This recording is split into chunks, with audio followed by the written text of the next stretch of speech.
Hello বন্ধুরা, আজকে আমরা রয়েছি টাঙ্গাইল ময়মনসিংহ মহাসড়কের মাঝপথে, যেখানে এখন আমরা দেখতে পাচ্ছি মধুপুর গড়াঞ্চলের প্রাকৃতিক বন।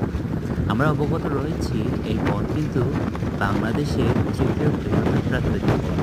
একসময় এই বনাঞ্চলের পরিধি অনেক বেশি বৃদ্ধি ছিল, যেমন ময়মনসিংহ, টাঙ্গাইল, জামালপুর, শেরপুর, নেত্রকোনা এবং গাজীপুর। কাঠের পরিক্রমায় এই বনাঞ্চল আজকে অনেকটাই বিলীন হয়ে যাচ্ছে। মনুষ্য সৃষ্ট মনুষ্য বসবাসের কারণে আজকে এই প্রাকৃতিক বন প্রায় উজাড় হয়ে চলেছে।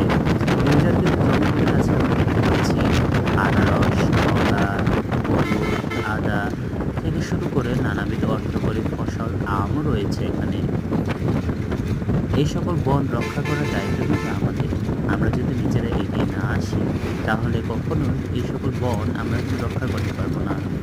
পরিবেশের ভারসাম্য রক্ষা করার জন্য আমাদের সকলেরই উচিত নিজ নিজ উদ্যোগ থেকে এই সকল বনগুলোকে রক্ষা করা।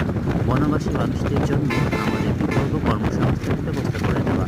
যদি আমরা কখনো বনবাসী মানুষদের জন্য বিকল্প কর্মসংস্থানের ব্যবস্থা করতে না পারি, তাহলে আজকের যে বনভূমিগুলো রয়েছে, আগামী কয়েক দশকের মধ্যে তার থেকে দ্বিগুণ পরিমাণে এই বনাঞ্চলগুলো ধ্বংস হয়ে যাবে।